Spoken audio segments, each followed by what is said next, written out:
Hi കൂട്ടുകാരെ, ഞാൻ ഈ വീഡിയോയിൽ നിങ്ങളോട് പറയാൻ ഉദ്ദേശിക്കുന്നത് ബിഗിനേഴ്സ് മെത്തേഡിൻ്റെ ആദ്യത്തെ സ്റ്റെപ്പാണ്. ആദ്യത്തെ സ്റ്റെപ്പ് നമ്മൾ ചെയ്യേണ്ടത് ക്രോസ് ഉണ്ടാക്കുക എന്നതാണ്. നിങ്ങൾക്ക് കാണാം ഈ റുബിക്സ് ക്യൂബിൽ ആദ്യം നമ്മൾ ഒരു കളർ സെലക്ട് ചെയ്യുക. ഞാൻ ഇപ്പോൾ സെലക്ട് ചെയ്ത കളർ വൈറ്റ് ആണ്. White centre piece white. ഈ സെൻറ്റർ പീസ് ഒരിക്കലും മാറില്ല എന്ന് ഞാൻ പറഞ്ഞിരുന്നു. അപ്പോൾ ആദ്യം തന്നെ നമ്മൾ സെൻറ്റർ പീസായി വൈറ്റ് സെലക്ട് ചെയ്തു. അതിനുശേഷം ഈ 4 വൈറ്റ് പീസസ് നമ്മൾ കറക്റ്റായി പ്ലേസ് ചെയ്തു. ഇതാണ് ഫസ്റ്റ് സ്റ്റെപ്പ് ബിഗിനേഴ്സ് മെത്തേഡിൻ്റെ. നമ്മൾക്ക് കാണാം കറക്റ്റ് വൈറ്റ് എല്ലായിടത്തും കോയിൻസൈഡ് ചെയ്യും. ഈ സെൻറ്റർ പീസ് മാറില്ലെന്ന് ഞാൻ പറഞ്ഞതിന് കാരണം നോക്കുക. വൈറ്റ് ബ്ലൂ ബ്ലൂ,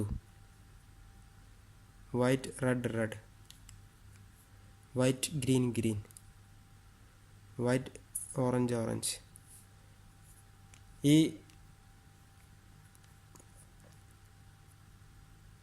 ഇതുപോലെ വന്നു കഴിഞ്ഞാൽ നിങ്ങൾ ക്രോസ് കറക്റ്റായി എന്ന് നിങ്ങൾക്ക് മനസ്സിലാക്കാം. ഇപ്പോൾ ഇങ്ങനെ വന്നാൽ ഇത് നിങ്ങൾ ചെയ്തത് കറക്റ്റല്ല. വൈറ്റ് റെഡ് ബ്ലൂ ഇങ്ങനെ വന്നാൽ നിങ്ങൾ ചെയ്ത ക്രോസ് തെറ്റാണ്. ഇങ്ങനെ വന്നാലാണ് നിങ്ങളുടെ ക്രോസ് കറക്റ്റ് എന്ന് നമ്മൾക്ക് പറയാൻ പറ്റുകയുള്ളൂ. നിങ്ങൾക്ക് നോക്കിയാൽ മനസ്സിലാകും.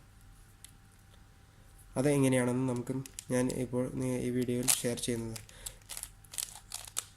നമുക്കതെങ്ങനെയാണെന്ന് നോക്കാം. ഇപ്പോൾ നിങ്ങളുടെ മുന്നിലുള്ളത് തീർത്തും എല്ലാം മിക്സ് ചെയ്ത ഒരു കട്ടയാണ്. അപ്പോൾ ഞാൻ ആദ്യം തന്നെ വൈറ്റ് സെൻറ്റർ പീസ് എടുത്തു. ഈ വൈറ്റ് സെൻറ്റർ പീസ് ഒരിക്കലും മാറില്ല, ഒരിക്കലും വേറൊരു സ്ഥലത്തേക്ക് മൂവ് ചെയ്യുകയില്ല. അപ്പോൾ ഞാൻ എൻ്റെ ഫേസിന് നേരെ ആ വൈറ്റ് സെൻറ്റർ പീസ് ഞാൻ പിടിച്ചു. ഇനി നമ്മൾക്ക് ഇവിടെ വൈറ്റ് ഇവിടെ ഈ 4 വൈറ്റ് ക്രോസ് ആക്കി വയ്ക്കുകയാണ് ആദ്യത്തെ സ്റ്റെപ്പ്. ഈ വൈറ്റ് ഇവിടെ ഞാൻ എൻ്റെ മുന്നത്തെ വീഡിയോയിൽ പറഞ്ഞിരുന്നു, ഇത് സൈഡ് കട്ടയാണ്. ഈ സൈഡ് കട്ടയ്ക്ക് ഉള്ള പ്രത്യേകത എന്തെന്നാൽ 2 കളറാണുള്ളത്. വൈറ്റ് വേറെ ഏതെങ്കിലും കളറായിരിക്കും, വൈറ്റും വേറെ ഏതെങ്കിലും, വൈറ്റും വേറെ ഏതെങ്കിലും, വൈറ്റും വേറെ ഏതെങ്കിലും. വൈറ്റ് ഇവിടെ ഏത് കളറാണെന്ന് നമുക്ക് ഊഹിക്കാൻ പറ്റുമോ? വൈറ്റ് ആൻഡ്, കൂട്ടുകാരൊന്ന് ആലോചിച്ച് നോക്കൂ. വൈറ്റ് ആൻഡ് ഇവിടെ നോക്കിയാൽ മതി, ഓറഞ്ച്. വൈറ്റും ഓറഞ്ചാണ് ഇവിടെ വരേണ്ടത്. ഇവിടെയോ വൈറ്റ് ആൻഡ് ഗ്രീൻ. ഇത് സെൻറ്റർ പീസാണ്, അത് ഒരിക്കലും മാറുകയില്ല. അതുകൊണ്ടാണ് ഞാൻ പറഞ്ഞത് white and green. White and red. ഇവിടെ വരേണ്ടത് വൈറ്റ് ആൻഡ് ബ്ലൂ. എന്നാൽ മാത്രമേ നമുക്ക് ക്രോസ് എന്ന് പറയാൻ കഴിയുകയുള്ളൂ. അത് നമുക്ക് എങ്ങനെയാണെന്ന് നോക്കാം. നമ്മൾ ആദ്യം തന്നെ സൈഡ് കട്ട സെലക്ട് ചെയ്യുക ഏതെങ്കിലും. നമ്മൾ നോക്കുമ്പോൾ ഇവിടെ നമ്മൾ നോക്കുമ്പോൾ വൈറ്റ് ഗ്രീൻ ഇവിടെയുണ്ട്. ഈ വൈറ്റ് ഗ്രീൻ എവിടേക്കാണ് വരേണ്ടതെന്ന് ചെക്ക് ചെയ്യുക. വൈറ്റ് ഇവിടെയും ഗ്രീൻ ഇവിടെയാണ് വരേണ്ടത്. ഓക്കെ. അടുത്ത വൈറ്റിനേക്ക് നമ്മൾ ശ്രദ്ധ കേന്ദ്രീകരിക്കുക. White and red.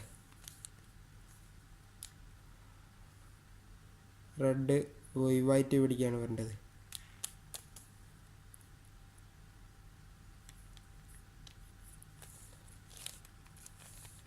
White and red വന്നു. അടുത്ത വൈറ്റ് ആൻഡ് ബ്ലൂ ഇവിടെയുണ്ട്. അത് നമുക്ക് വൈറ്റ് ഇവിടേക്കാണ് വരേണ്ടത്. വൈറ്റ് ഇവിടേക്ക് കൊണ്ടുവന്നു. അതിനുശേഷം ഈ വൈറ്റ് നമുക്ക് ഇവിടേക്കാണ് കൊണ്ടുവരേണ്ടത്.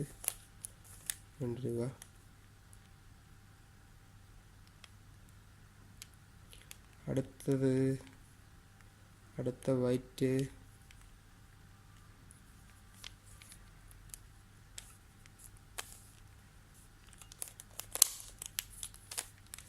അടുത്ത വൈറ്റിന് നമ്മൾ വൈറ്റ് ഇവിടെയുണ്ട്. അത് നമ്മൾ ഇങ്ങോട്ട് കൊണ്ടുവന്നു.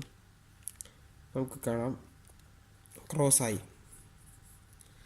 ഈ ക്രോസിന് ഫോർമുലകളൊന്നുമില്ല, നമ്മൾ തന്നെ ചെയ്യണം. ക്രോസ് ചെയ്യാനായിട്ട് ഫോർമുലകളൊന്നും തന്നെ ഇല്ല, നമ്മൾ തന്നെ ചെയ്യണം. അതുകൊണ്ട് കൂട്ടുകാർ പരിശ്രമിക്കുക, ചെയ്യുക. അടുത്ത സെക്ഷനാണ് ഫോർമുലകൾ, അത് ഞാൻ പറഞ്ഞു തരുന്നതായിരിക്കും. Okay, thank you.